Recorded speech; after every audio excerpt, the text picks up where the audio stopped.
Good evening, folks. It's your bro Richie Rich here. Today, this video is now part 5 on the first generation Mustang. And today, I am now on probably one of the best all-time first-gen Mustangs in the entire Mustang generation.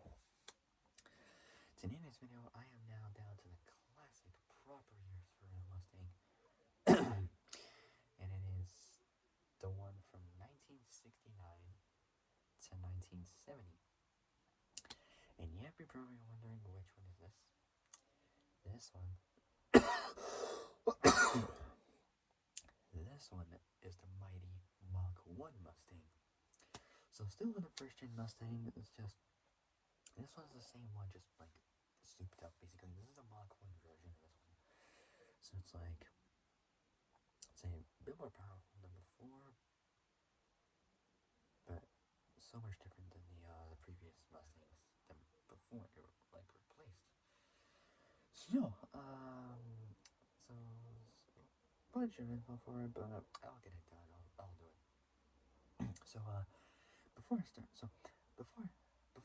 make sure y'all like the video. Subscribe, comment down below what you guys think. Hit the notification bell and hit all so you don't have to make brand new uploads. All right. So without further ado, let's begin. So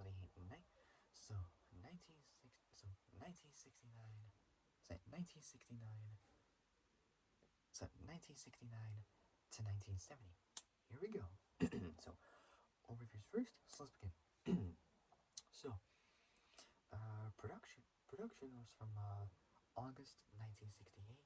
So August 1968. Production was from August 1968 to September. So August 1968 to August 1968 to September. So September 1970. So that's for production. Assembly is in these 5 places. 3 of them are in the States, 2 of them are in like the Mexico side of the States. It's the Mexican side of the States. So the assemblies that they were so the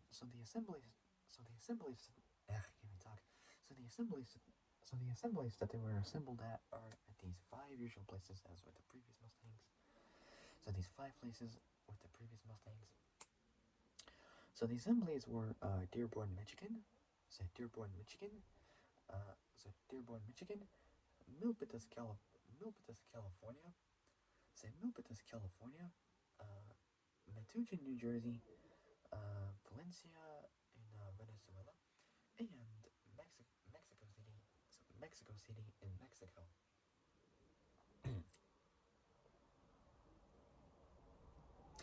Dearborn, Michigan, Milpitas, California, Metuchen, New Jersey, Valencia, Venezuela, and Mexico City, Mexico. The designer was Gail Halderman. Gail Halderman from 1968. Not 1968, sorry, 1966. Sorry. Designer Gail Halderman, 1966. Yeah, I got it correct this time. Body chassis next. Body style, 3 types you can choose from. All 3 are 2 doors, so you can get one. So you can get one of these 2 doors in either a hardtop fastback, or a convertible. Powertrain is next. So the engines we got are, so there we go. So 9 different engines. So the first 2 are 6 cylinders, the rest of the 7 are V8s. So let's do it. So the first one we got is a 3 point, so they're all naturally aspirated. So the first one we got is a 3.3 liter, 200 thrift power inline 6, and then we got a 4.1 liter. So we got a 3.3 liter. So first one we got is a 3.3 liter. 3.3 liter. 200. So a 3.3 liter. 200 thrift power inline 6. Then we got a 4.1 liter. 4.1 liter. 250 thrift power inline 6. Then we got a 4.9 liter, uh, so 4.9 liter, small block, and a four. So we got both a 4.9 liter small block, so 4.9 liter, so 4.9 liter, small block, and then a 4.9 liter. Well, technically both are 5 liters. So 5 liter small block and a Boss 302 V8. So they're both 5 liter 302 V8s. One's a small block, one is a Boss. Then we got a 5.8 liter, so 5.8 liter. So we got two 5.8 liter 351 V8s. One is a Windsor, so one is a 5.8 liter 351 Windsor V8, and the other one is a 5.8 liter uh, 3, the other one is a 5.8 liter 351 Cleveland V8. It's a Cleveland V8. The other one is, so the next one we got is a mighty 6.4 liter, so 6.4 liter FE 390 V8. So, so 6.4 liter, so 6.4 liter FE 390 V8. Then we got so 6.4 liter FE 390 V8. Then we got two 7 liters. So the first one we got is a 7 liter. So the first one we got is a 7 liter 428 Cobra Jet and a Super Cobra Jet V8. And then the last one, is a 7 liter. So a 7 liter 429 Boss V8. I don't know which one I would pick, either the 428 or the 429 7 liter V8. I don't know, either Cobra Jet and Super Cobra Jet or the Boss V8. I don't know. Uh, I don't know. They're both cool, pretty cool V8s, but I personally would go with. I'd go with the Boss. With the Boss 429 V8s. And they even have with that same engine a 6.1 liter. Three. They have and with that same engine, they even have the same. And with that motor, they even have with one of those Boss V8s. They even have three versions of the Boss V8. They have a 6.1 liter 370, a 7 liter 429, and a 7.5. So 7.5 liter 460 V8. Ooh, I don't know. Either 7 liters, so 7 liters, or 7.5 liters. I don't know. Either 429 or a 460 V8. I got no clue which one I'd go with. Possibly there's 7 liter 429 Boss V8. I don't know. Say either that or or the 7.5 liter 460 V8. I don't know. Anyways, transmission transmission option. So transmission options. There's three choices you can have it, either with a 3-speed and a 4-speed manual, or just for cruising and relaxing and whatnot. You can get it with a 3-speed automatic.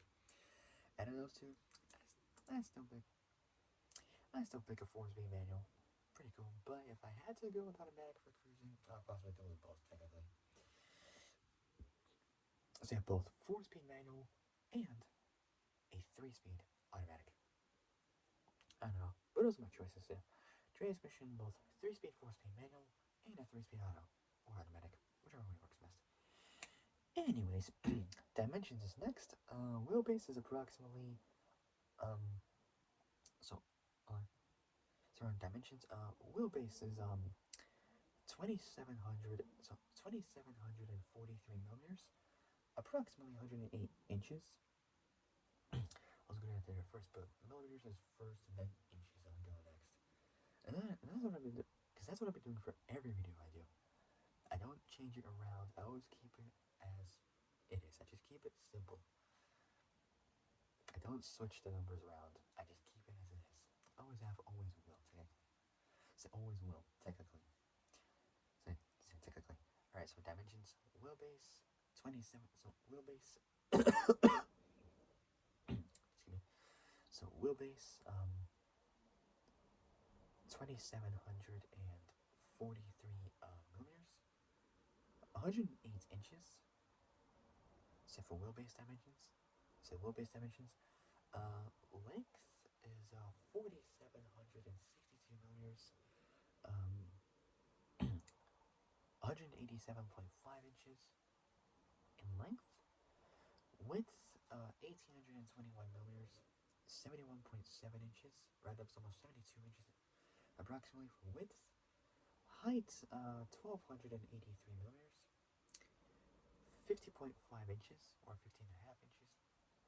Doesn't matter. Oh, same thing, just different way of saying it. So different way of saying it. So height 1,283 millimeters, 50.5 inches. Curb weight for the base 6970 Mustang Mach 1. Curb weight is 1,416. So 1,400. So 1,416 kilos. Just a little bit over 1.4 tons, but it's not bad. Approximately 3,122 pounds. So it's a little bit over 3,100 pounds, but it's not bad for a base 6970 Mustang, the Mach 1. Or a Buster 2, I don't know. So curb weight for the base Mustang, 1,416 kilos, 3,122 pounds. So 3,122 pounds. It's for the base version of the Mustang for curb weight. So moving on to the next part. Dang, this one's got a bunch on it, bro. I'll just get it done as much as I can. Here we go. So the 69 model year restyled. Oh, the 69 model year restyle. The 69 model year restyle added more heft to the body. So added more heft. So added more heft to the body. Don't know what that means, but oh well. With body length extended by 97 millimeters, 3.8 inches. I'd say 3.9 or like 3.85 inches if we get up to 100 millimeters approximately, by 3 millimeters more. So the 69 model year restyle added more heft to the body, with body length extended by by 97 inches. Inches. Sorry, I got it wrong. So 97 millimeters. So 97 millimeters, 3.8 inches. Say 97 millimeters, 3.8. So 97 millimeters, 3.8 inches. The wheelbase remaining at the wheelbase remaining at the wheelbase remaining at 108 inches. Width increased.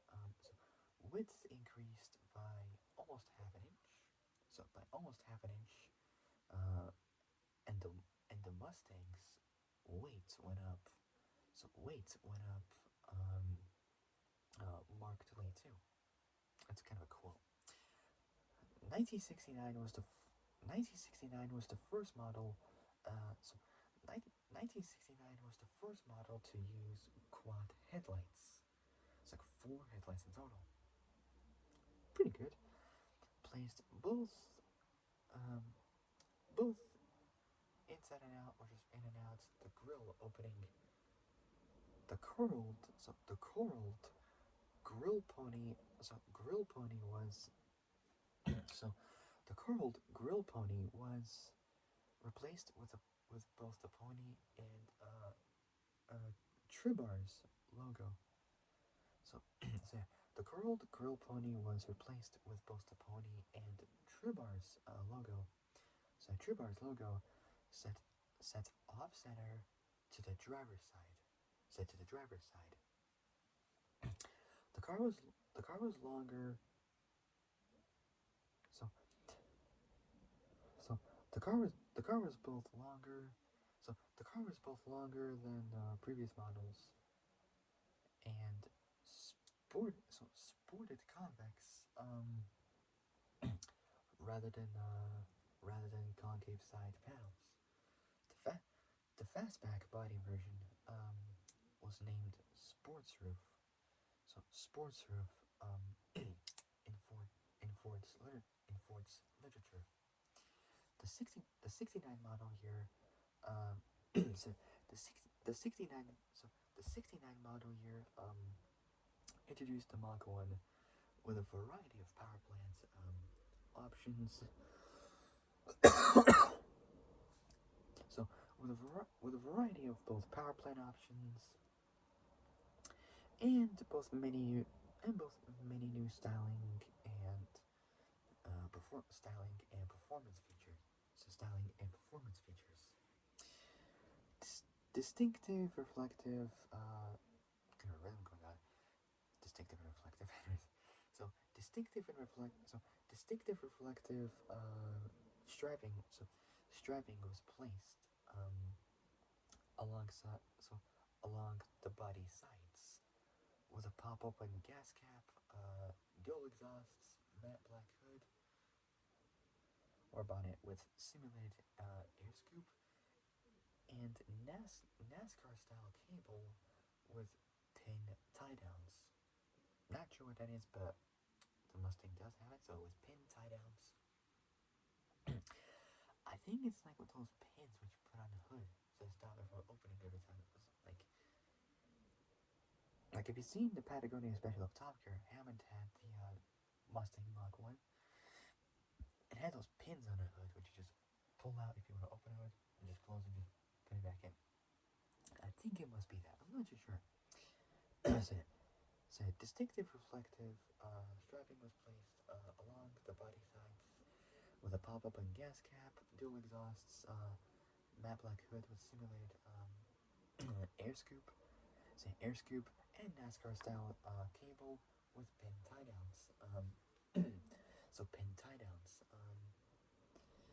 It had it had steel wheels um, with white lettered Goodyear polyglass tires. Say polyglass tires.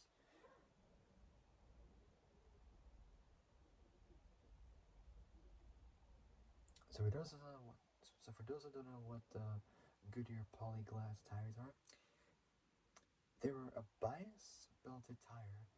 So they were bias belted tires announced by Goodyear in 1967.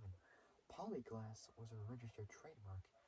The tires combined some characteristics of both bias and radial ply tires. They had a wider tread than most other tires on the market then and used fiberglass belts. Sorry, it had steel wheels with white lettered Goodyear polyglass. So Goodyear polyglass tires, a functional shaker hood.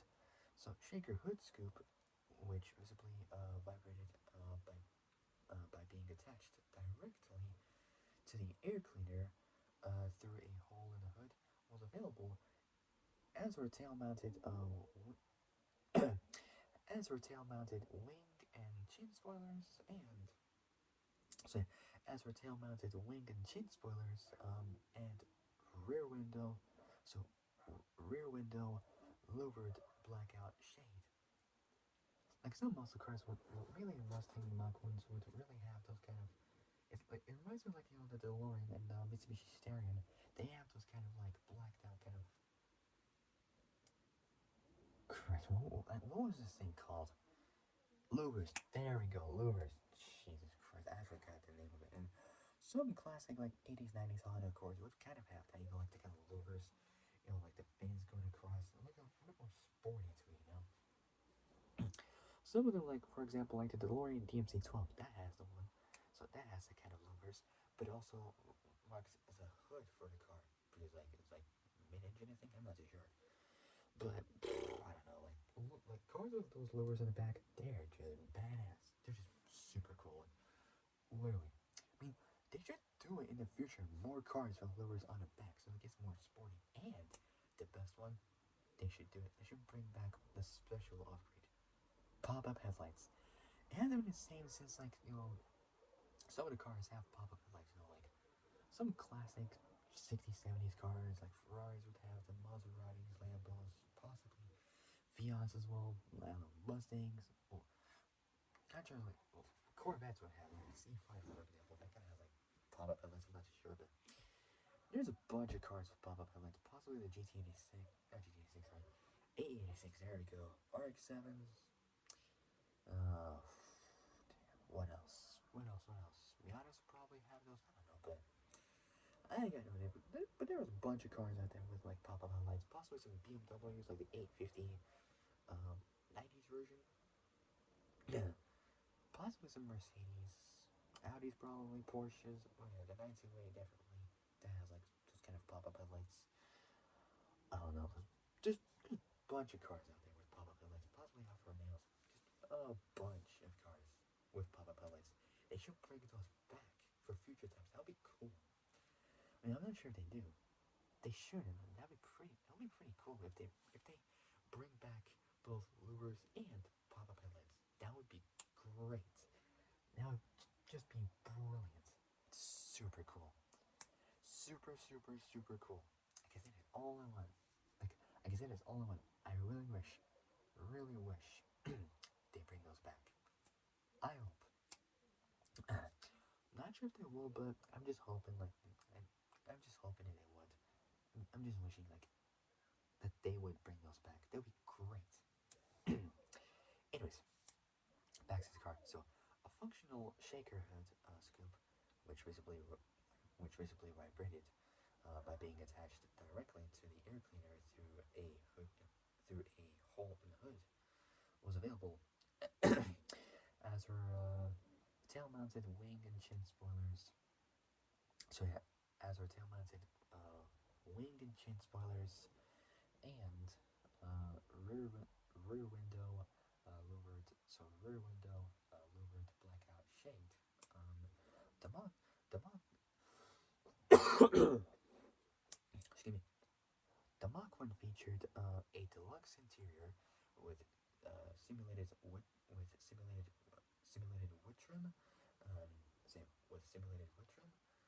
high backed seats, extra extra sound deadening, remote sports mirrors, and other features as well. The Mach 1 proved popular with buyers with with buyers with 72,458. So 72,458 cars sold throughout throughout 1969. The Bus 302 the Bus 302 um the Bus 302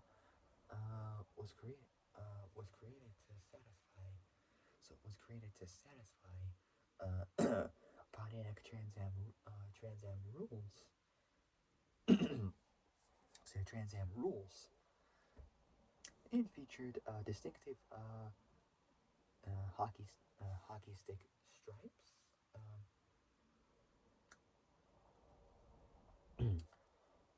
Some hockey stick stripes, while the understated Boss 429,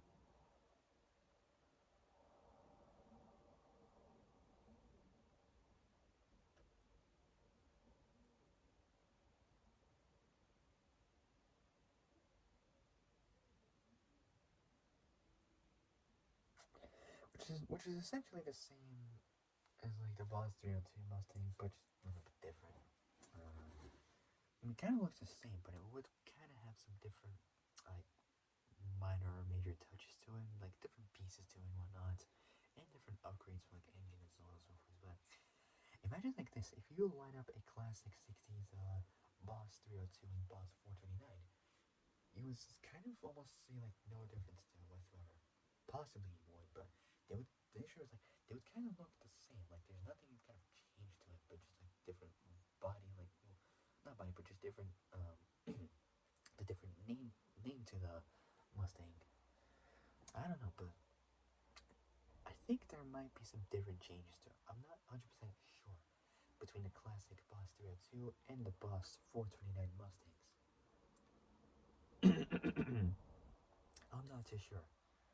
Do you guys might know what the difference is between this classic 60s Boss 302 Mustang and the Boss 429 Mustang?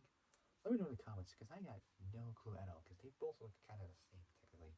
Kind of identical. Anyways, back to the first gen Mustang. So the Boss 3 so the Boss 302 was created to satisfy Trans Trans Am rules. So Trans Am rules and featured hockey distinctive hockey stick stripes.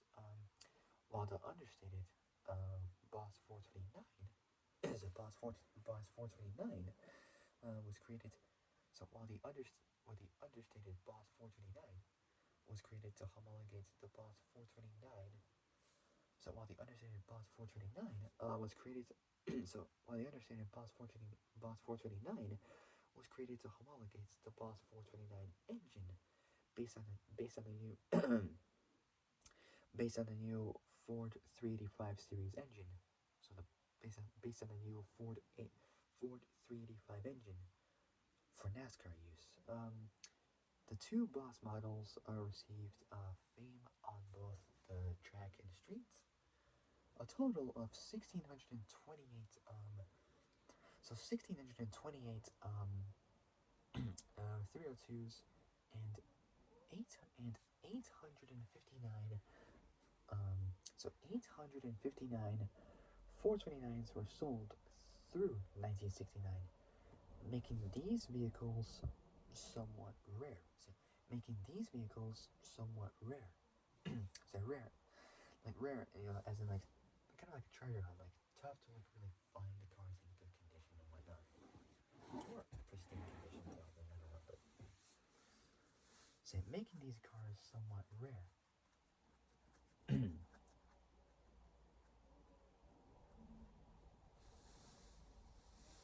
How much I got?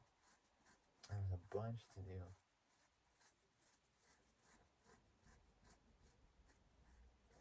So yeah, a total of 1,628 302s and 859 429s were sold through 1969, making these cars somewhat rare. A new luxury model became available starting from 1969. Available in only the hardtop body style. Um, the Grande feature. So the Grande feature. So the Grande featured a soft ride, like softer suspension and whatnot. 24.9 or just like 25 kilos.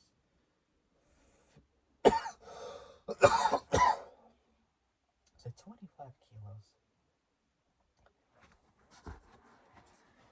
25 so 25 kilos, 55 pounds of extra sound deadening. So 25 kilos, 55 pounds of extra sound deadening, as well as as well as a deluxe interior with simulated simulated wood trim. It was popular with buyers with 22,182 units sold through 1969. Amid, amidst other special editions, the 69 must the 69 Mustang so the 69 Mustang E so the 69 Mustang E was offered for those desiring high fuel efficiency.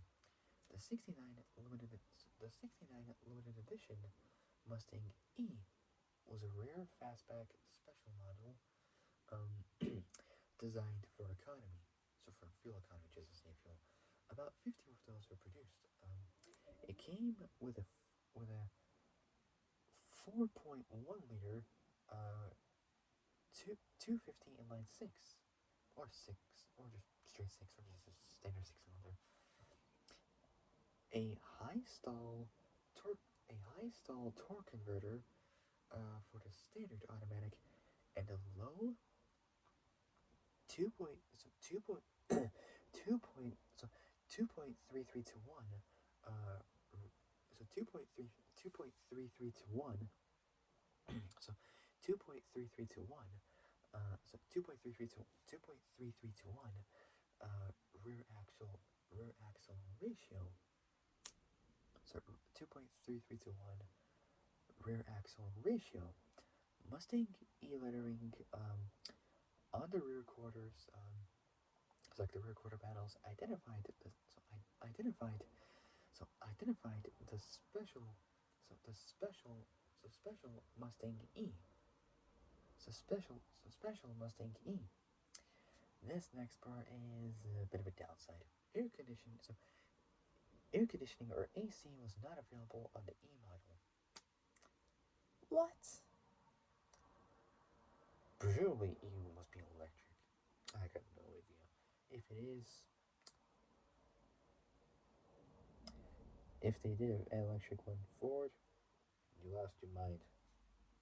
Saying this with respect, an electric 69 Mustang, really, without air conditioning? I imagine that, like, that would be like, what in the world has the world got into? I don't know. So yeah, it came with a 4.1 liter, 250 inline six, a high stall torque converter for the standard automatic. So high stall torque converter for the standard automatic, and a low 2.3 and a low 2.33 to 1 rear axle ratio. Mustang E lettering on the rear. So Mustang E lettering on the rear quarters. So Mustang E lettering. So Mustang E lettering on the rear quarters identified. So identified the special Mustang E. Air conditioning was not available on the E model. The GT was discontinued in 1969. So the GT was discontinued in 1969 due to poor sales versus the success of the new Mach 1 with only 5,300 so 5,300 so 5,300 and so with only 5,396 GT, so 5,396 GT models sold that year. Sold that year in 1969. A new 4.1 liter,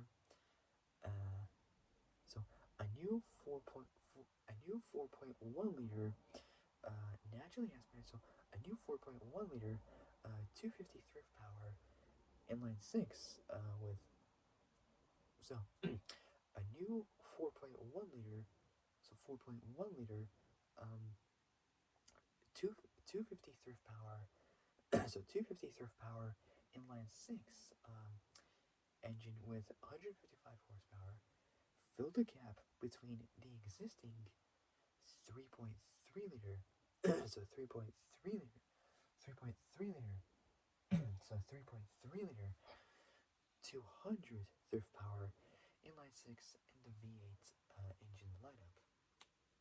Out of those two, I still pick the V8. It's just a proper muscle car engine for proper good old muscle cars. Although 1969 continued with many of the with many of the same basic with many of the same basic V8s available on 68 models, notably a revised 4.9 liter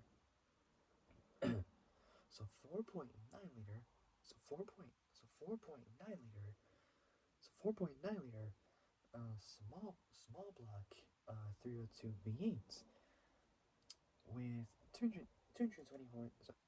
horsepower, the 6.4 liter, um, so the 6.4 liter, 390, so 390, so the 6.4 liter, 390, FE, so 6.4 liter, 390, so the 6.4 liter, 390 FE V8 with 320 horsepower, and, and the recently launched, it's a pretty good amount of power, 320 horsepower, not bad, and the recently launched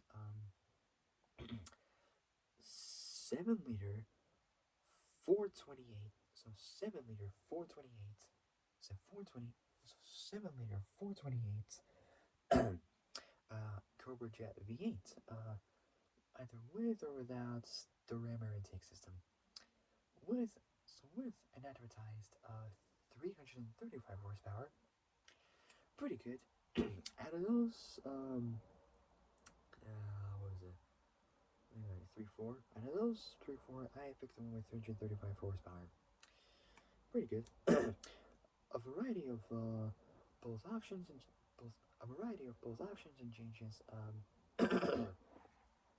Sorry, a variety of both option both options and changes were introduced to keep the Mustang both fresh and competitive, including a new performance a new performance V8 available in either 250 or 290 horsepower, tune known as the 350, known as the 5.8, so known as the 5.8 liter, so 5.8 liter, so 5.8 liter, 351 Windsor, so the 5.8 liter 351 Windsor V8, which was effectively a both a stretched and revised 4.9 liter 302 to achieve the extra stroke. The 7 liter 428 Cobra Jet continued unchanged in both the 69 and 70 model years, and continued to be advertised at 335 horsepower if either a V or a W axle was ordered with either a 3.9 or a 4.3 locking ratio. Well, typically 3.90 or 4.30 locking ratio on any Cobra Jet Mustang. Engine improvements were added. So engine improvements were added. so engine improvements were added to make it more reliable on the drag strip or for like drag racing. Included was an engine oil cooler, making air conditioning not available. So air conditioning not available as an option. Stronger crankshaft and conrods, improved engine balancing, and was named the Super Cobra Jet. These improvements were later referred to as Drag Pack.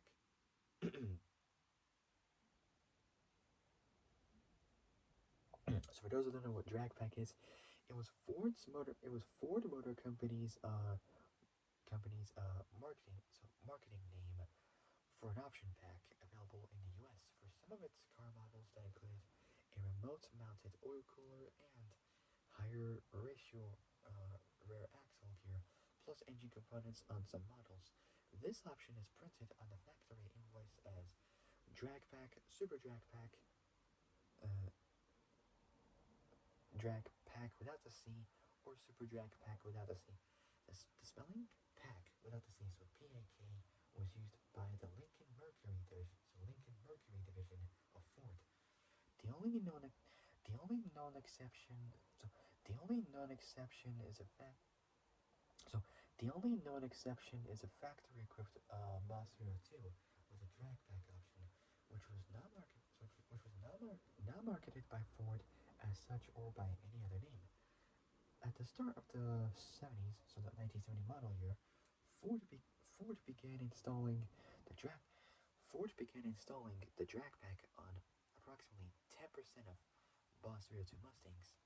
For those who are aware of it, this so for those who are aware of it, this free drag so for those who are aware of it, this free for those who are aware of it, this free drag pack so this free drag pack so this free drag pack upgrade was available simply by ordering a 4.30 rate so by ordering a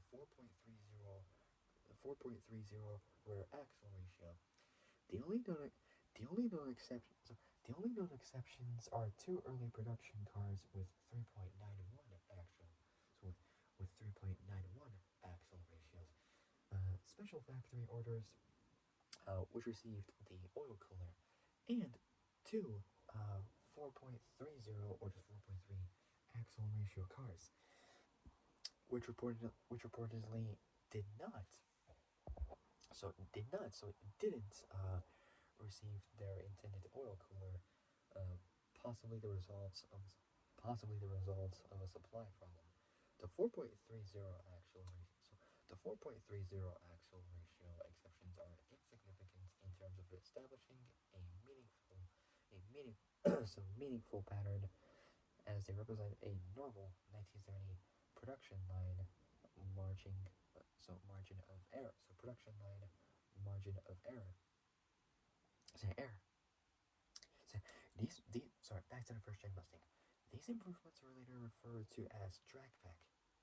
Drag pack.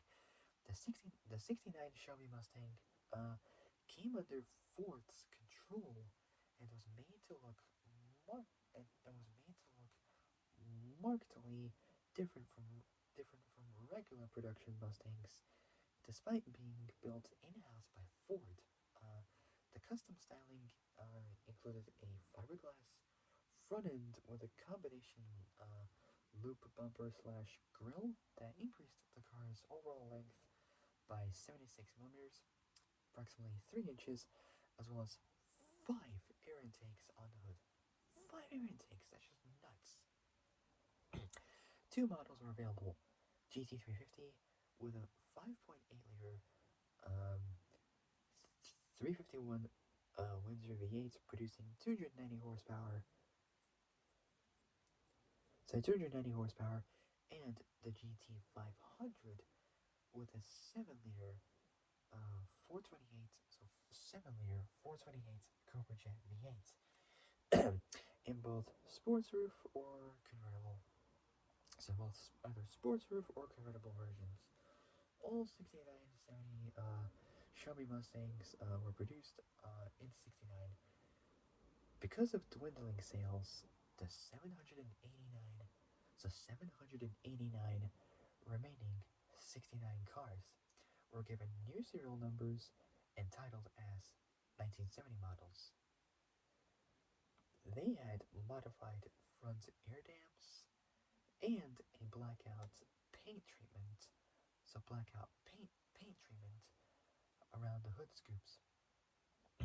The 1970 model year Mustangs were restyled to be both less aggressive and therefore returned to single headlights. So the 1970 model year Mustangs were restyled to be both less aggressive and therefore returned to single headlights, which were moved to the inside of the grille, opening with fins on the outside of the grille sides. The styling of the 69 model was deemed to have caused a drop in sales, and this prompted the headlight revisions and simplification of other exterior styling aspects for 1970. In the end, however, the 69 model year sales exceeded those of 1970. The rear fender air scoops were removed, and the taillight panel was flat. And the taillight panel was flat, so flat instead of concave, as on 69 models. The interior options remained mostly unchanged. 1970 model year saw the previous 351 win 351W for Windsor. So W is short for Windsor. So the so 1970 model. So 1970 model year saw the previous 351 351 Windsor V8 engine options replaced with a new 351 351 5.8 liter uh, 351C. C is for Cleveland. So 351 Cleveland V8. So V8. So V8 in either 2V or 4V versions. So 2V and 4V are 2 Venturi or 4 Venturi carburetors. So new 350, so 5.8 liter, 351 Cleveland V8 in either 2 Venturi or 4 Venturi carburetor versions. However, some early production 1970 Mustangs had the 351 Windsor V8. The 351 Cleveland 4V M mode, not mode, sorry, M code, sorry. I'm just tired. M code motor or engine featured a 11 to 1, so 11.0 to 1, because that depends on it. So 11 to 1 compression ratio, and produced at 5,400 RPM, approximately 300 horsepower. Not bad. 300, not bad. 300 horsepower. Pretty good. Pretty good enough. Not enough power. 300 horsepower. This this new performance engine incorporated elements learned from the Ford 385 series, so Ford 385 series engine, and the Boss 302. Particularly the polyangle combustion chambers with both canted valves and the thin wall casting technology. So the thin wall casting technology. Ford made 96 Mustang Mustang Twister Special cars. So Ford made 96 Mustang Twister Special. So 96 Mustang Twister Special cars. So Ford made 96 Mustang Twister Special cars. Yep, I don't get that. Twister Special? Kind of weird, but oh well. So Ford made 96 Mustang Twister Special. So Twister Special cars for Ford's Kansas. So for Ford's KCDSO, which stands for Kansas City. So Kansas City District. So KCDSO, which stands for KCDSO, which stands for Kansas City. So Kansas City District Sales Office in late 1969. The Twister Specials were Grabber Orange. Grabber Orange Mach 1s with special decals. Ford also made a few Sidewinders. So Sidewinders, which were so Ford Orange. So Ford also made a few Sidewinders, which were built in Dearborn, Michigan, shipped to Oma. So shipped to Oma, Nebraska, and sold in both Iowa and Nebraska. They're available in these four colors. So four colors: Grabber green, Grabber blue, Calypso coral, and yellow. there's a name for yellow, just standard yellow, anyways. The stripes came. The stripes came in the trunk or the boot to be installed by dealers. So by dealers. So dealers can do it. Okay, last one is the engines, and then I'll wrap it up for tonight because I am getting tired. Ow! Back pain is killing me like this. Ow. And yep. And also, my birthday is going to be coming up in approximately 1 month. Yes! Let's go! Come on.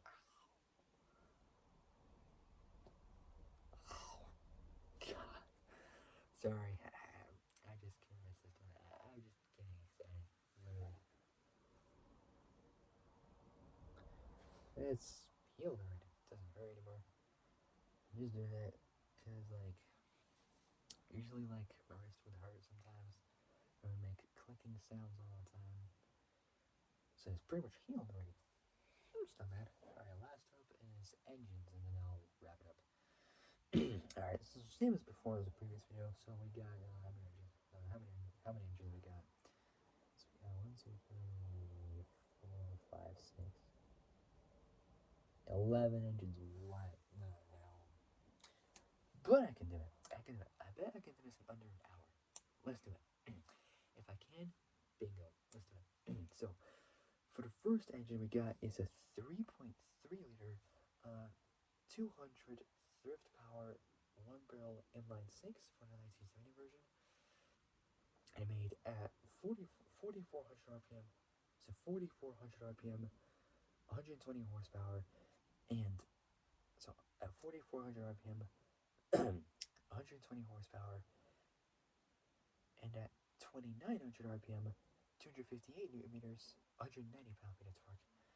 And then we got the mighty 4.1 liter 250 thrift power inline 6 1-barrel. So this time is from 1969 to 1970. Made a bit more power at 4,000 RPM, 155 horsepower, so 35 more than before. The torque was increased as well. So at 4,000 RPM, 155 horsepower, at 2,600 RPM. So at 4,000 RPM, 155 horsepower, at 2,600 RPM, 325 newton meters, 240 pound-feet of torque. And then we got the mighty